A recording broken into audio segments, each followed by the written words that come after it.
Second day ഞങ്ങൾ breakfast കഴിച്ചത് റൂമിൽ തന്നെ റെസ്റ്റോറൻറ്റിൽ നിന്നാണ്. അവിടെ ഇൻഡോറും ഔട്ട്ഡോറും ഉണ്ട്. നല്ല അടിപൊളി ആംബിയൻസിൽ കുഴപ്പമില്ലാത്ത ഫുഡായിരുന്നു. പിന്നെ ഞങ്ങൾ നേരെ ഇറങ്ങിയത് മലേഷ്യ എന്ന് പറയുമ്പോൾ തന്നെ എല്ലാവരുടെയും മൈൻഡിലേക്ക് വരുന്ന ഒരു വലിയ മുരുകൻ്റെ സ്റ്റാച്ചു ഉണ്ട്. സെലയങ് എന്ന സ്ഥലത്താണ് അതിരിക്കുന്നത്. അവിടെ മുരുകൻ്റെ അമ്പലവും സ്റ്റാച്ചുവും ഒക്കെ കൂടെയാണ്.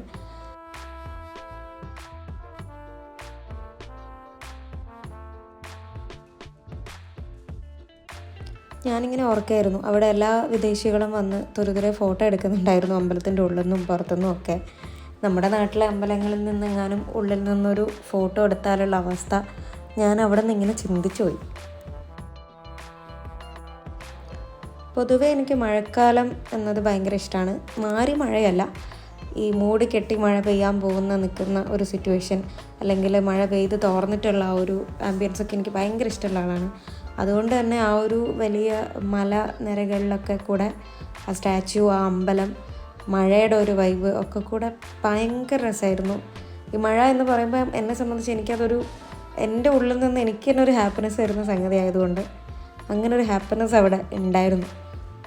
കുറച്ച് ദൂരം നടന്നപ്പോൾ വിശക്കാൻ തുടങ്ങി. അങ്ങനെ അവിടെ ഉണ്ടായിരുന്ന ഒരു റെസ്റ്റോറൻറ്റിലേക്ക് കയറി. നല്ല തമിഴ് സ്റ്റൈൽ ഫുഡായിരുന്നു. ശേഷം പുറത്തേക്ക് ഇറങ്ങിയപ്പോൾ ഇഷ്ടം പോലെ ബേർഡ്സ്, അതായത് നമ്മുടെ ഈ കറുത്ത കളർ പ്രാവ് അവിടെ ഉണ്ടായിരുന്നു. ഒരു രക്ഷയില്ല പ്രാവിനെ കൊണ്ട്. തട്ടിത്തടഞ്ഞ് നടക്കാൻ പറ്റാത്ത അത്രയും പ്രാവുകൾ അവിടെ ഉണ്ടായിരുന്നു.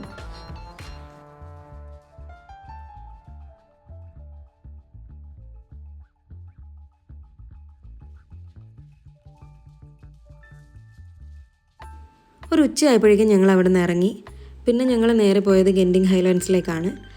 സത്യം പറഞ്ഞാൽ ഇത്രയും നേരം ഉണ്ടായിരുന്ന ആ ഒരു വൈബിൽ നിന്ന് വിട്ടിട്ട് കംപ്ലീറ്റ്ലി ഹെയർ പിൻസും ഹിൽസും ഒക്കെ കയറി കോടമഞ്ഞൊക്കെ മൂടി സത്യം പറഞ്ഞാൽ ഒരു ഊട്ടിയിലോ കൊടൈക്കനാലിലൊക്കെ പോകുന്നൊരു ഫീലായിരുന്നു.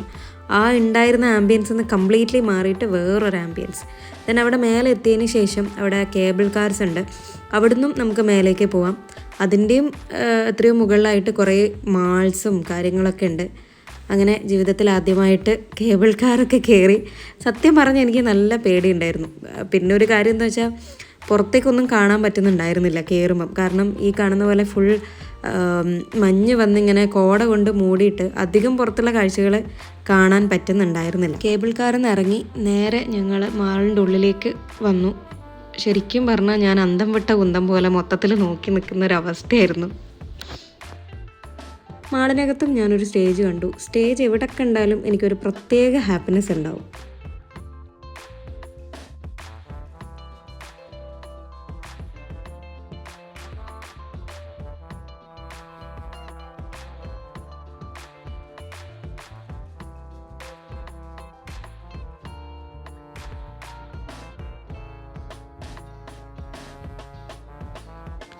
അവിടുത്തെ ഗെയിമിംഗ് സെക്ഷൻ മാത്രം കണ്ടു തീർക്കാൻ വേണ്ടിയിട്ട് ഒരു 1.5 മണിക്കൂറിന് മേലെ ഞങ്ങളെടുത്തു.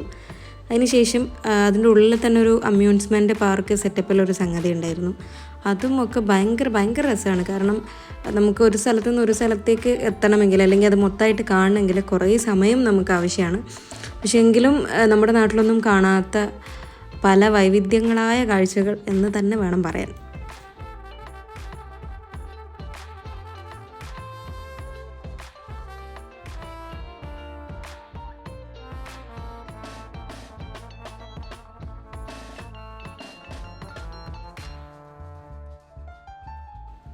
മാളിൻ്റെ പുറത്ത് ശരിക്കും ഒരു അമ്യൂസ്മെൻറ്റ് പാർക്കും തന്നെ ഉണ്ടായിരുന്നു കേട്ടോ.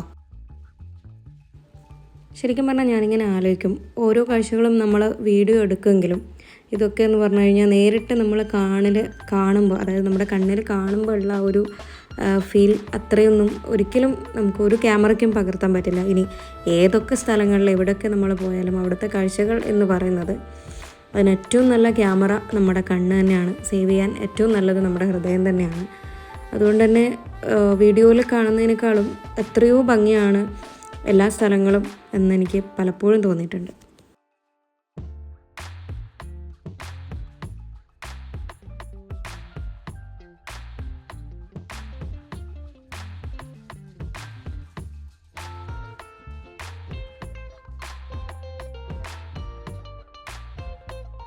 കേബിൾ കാർ പോകുന്നതിൻ്റെ ഇടയിൽ തന്നെ ഒരു ചൈനീസ് അമ്പലത്തിലേക്കുള്ള ഒരു സ്റ്റോപ്പും കൂടെ ഉണ്ട്. ബട്ട് അവിടെ നമ്മൾ ഇറങ്ങില്ല, ഞങ്ങൾ നേരെ താഴേക്ക് ഇറങ്ങുക ചെയ്തത്. താഴെ ഇറങ്ങിയതിന് ശേഷം നേരെ ഭക്ഷണം കഴിക്കാൻ വേണ്ടി പോയി. എനിക്ക് അവിടെ നിന്ന് സത്യം പറഞ്ഞാൽ ഒന്നും കിട്ടിയില്ല. ആദ്യം ഫ്രൈഡ് റൈസും ചിക്കൻ ഫ്രൈ പോലെ എന്തൊക്കെയോ കഴിച്ചു. ഈ വെജ് ആയതിൻ്റെ ഒരു പ്രധാന പ്രശ്നം പുറത്ത് രാജ്യങ്ങളിലേക്ക് പോകുമ്പോൾ ഞാൻ മനസ്സിലാക്കുന്നത്, ഇവൻ എല്ലാ രാജ്യങ്ങളിലാണോ എന്നറിയില്ല, മലേഷ്യയെ സംബന്ധിച്ച് അവിടെ സീ ഫുഡ് നോൺ വെജ് ഒക്കെ ഭയങ്കര ഫേമസ് ആണ്. കാരണം അവിടെ പോയി കഴിഞ്ഞാൽ അതാണ് നമ്മൾ കഴിക്കേണ്ടത്. പക്ഷേ എന്നെ സംബന്ധിച്ച് എനിക്ക് നല്ല പണി കിട്ടി എന്ന് പറയുന്നതായിരിക്കും സത്യം. കൃത്യമായിട്ട് ഫുഡ് കിട്ടിയില്ല. ഞാനിത് അന്ന് ഉച്ചയ്ക്ക് കഴിച്ച സാധനങ്ങളാണിത്. ഈ ഐസ്ക്രീം ക്യൂബ്സും പോപ്കോണും ഒരു മിലോയും. അങ്ങനെ അവിടെ നിന്ന് ഇറങ്ങിയതിന് ശേഷം രാത്രി ഞങ്ങൾ ജസ്റ്റ് ഒന്ന് പുറത്തേക്ക് ഇറങ്ങി. രാത്രിയും എൻ്റെ ഫുഡ് ജസ്റ്റ് ഒരു ജ്യൂസായിരുന്നു. ബട്ട് ഗൈസ്, അതൊരു ജ്യൂസ് എന്ന് പറയാൻ പറ്റില്ല, അതൊരു 1.5 ജ്യൂസാണ്. അവിടെ ഉണ്ടായിരുന്ന എല്ലാ ദിവസവും ഞാനത് വാങ്ങി കഴിച്ചു. ഇതിൻ്റെ പേരാണ് മാംഗോ സുസു. കറക്റ്റ് നല്ല പാലിലുണ്ടാക്കുന്ന സാധനമാണ്, അടിപൊളിയാണ്.